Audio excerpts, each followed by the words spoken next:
ninachotaka TV yangu. Sitaki matatizo. Baba yako akirudi nitamjibu nini?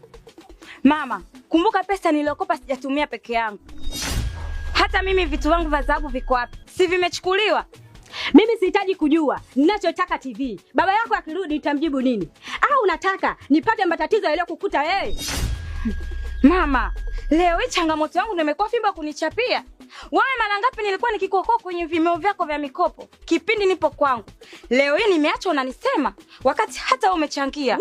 Koma, tena unikome. Ndoa yako umevunja mwana kwa mikono yako. Jamani. Kulikoni tena? Aisha, mbona gombana na mama? Hebu ona jinsi mji ulivyozizima kwa ajili ya kuusubiri mwezi mtukufu wa Ramadhani. Alafu nyewe mmekaa hapa nje mnagombana kweli? Mwambie huyo. Asalamu alaykum. Wa alaykum salaam. Haya, za kunisusa. Tangu alivyoolewa shoga yako. Na wewe ndo moja kwa moja. Ni kweli mama usemayo. Sina budi kukuomba msamaha. Samahani mama. Lakini mama, maisha ndo yanasababisha kutokutembeleana. Mimi nimekusamehe. Kwa kuwa rafiki yako amerudi, ndoa imemshinda, utakuwa unakuja kumuona. Hey mama. Nini? Kwani ni uongo?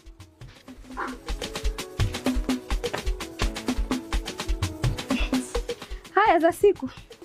Nzuri. Haya ndugu yangu. Kipi kilichokusibu? Ukarudi kwenu kwenye ekaeka. Wewe acha tu ndugu yangu.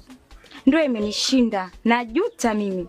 Wazazi hao ukaina umbali. Lakini karibu. Tupo hapa na kausha damu zetu zinaendelea kutukausha.